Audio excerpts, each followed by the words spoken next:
Magandang hapon! Kumusta po? Narito po ulit ang update natin para sa lagay ng ating panahon. Ngayong hapon po ng October 29, 2025. Sa ngayon po ay nagsisimula na lumakas ang bugso ng hanging amihan at ito po ay dumadaloy na sa may extreme northern Luzon at northern part ng northern Luzon habang may shear line po sa may northeast ng Cagayan. Ang shear line ay boundary po yan ng hangganan ng malamig na amihan at mainit na easterlies na nagre-resulta rin po ng mga pag-uulan.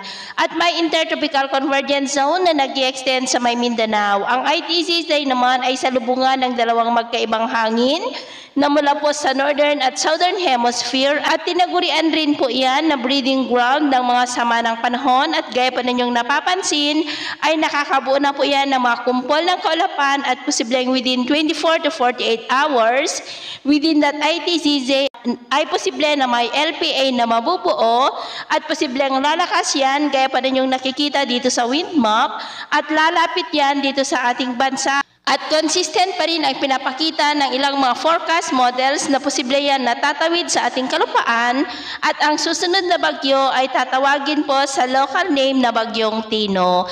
Pero paalala lamang po na posible pa na magbago ang forecast na ito kaya patuloy po tayong mag-antabay sa mga susunod po na updates at ito nga pinapakita ng forecast model na ating ginagamit hanggang po sa susunod na 2 linggo. At sa lagay ng ating panahon, ngayong hapon ay nakakaranas ng maulap na kalangitan na minsan ay may mga pulo-pulo na mga pag-ulan sa may Batanes, Babuyan Islands, Ilocos Region, Cordillera, Cagayan Valley, Central Luzon, Cavite, Batangas, southern part ng Quezon, Bicol Region, Mimaropa, Panay Island, Bacolod, Capiz, Cebu, Leyte, Samar Provinces, Sulu Archipelago, Northern Mindanao, Caraga at Davao Region. At mamayang gabi, posible pa rin ang mga isolated rain sa ilang bahagi ng ating bansa. Kaya mag-ingat po tayo sa posibleng mga banta pa rin ng mga pagbaha at pagguho ng lupa. At sa atin naman pong mga baybayin, dahil sa lumalakas ng amihan, ay maalon na po sa mga baybayin ng Batanes, Babuyan Islands at Ilocos Norte. Na ang mga alon po dyan ay posibleng aabot hanggang sa 2.3 to 3.7 meters height. Kaya hanggat maaari ay iwasan na muna natin ang papalaot dyan po sa mga may kulay pula para mas makaiwas sa mga sakunang pangkaragatan.